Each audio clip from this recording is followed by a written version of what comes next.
In this video, I'm going to perform an oil change on a Plymouth Prowler. Now, this is a 97 Prowler, but the same applies for a 99 through a 2002. Now, I've loosened the dipstick so that I can have air into the sump, and then I'll go below and loosen the drain plug. I lifted the car using a jack just behind the front wheel. There is a jack point. You can see here there's a rubber stopper on the frame. I also installed a jack stand for safety or use ramps to elevate the vehicle. I used a 16mm socket to loosen the drain plug, and the oil is now draining into a pan. On the driver's side of the oil pan is the oil filter. I'm using an oil filter wrench and I'm turning it counterclockwise to loosen the old filter and then unscrew it from the motor. Shown here is the oil drain plug. I'm going to remove the old gasket and install a new 12mm gasket. All right, reinstall the drain plug using a 16mm socket.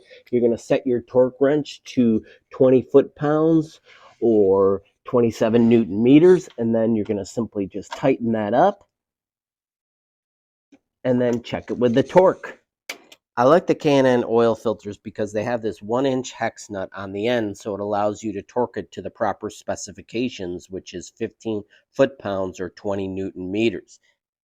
Before installing the new filter, I'm going to take a little bit of oil and put it on the seal. Before I install the filter on here, I clean this area with a rag, and now I'm going to install my new oil filter.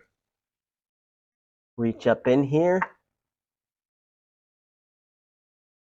and I'm going to thread it on.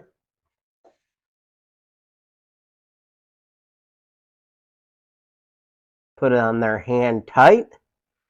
And if you don't have a torque wrench and you have one of these wrenches, you can simply just tighten it about a quarter turn past tight. But I do have a torque wrench. I'm going to go ahead and torque this to 15 foot-pounds or 20 Newton meters. Before I install the new oil, I'm going to lower the car down gently. First, remove my jack stand. And then make sure everything's clear under the car, and then release the car down slowly, like that.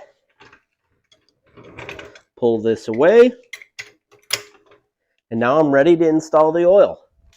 I've already gone ahead and removed the fill cap from the top of the motor, and now I'm going to use a funnel. I'm going to fill this up with just shy of 5 quarts of oil, put the cap on, install the dipstick, start the motor, check the level, and then fill accordingly. I hope that you like this video, subscribe to my channel, and if you have any questions, please leave it in the comments. Thanks for watching.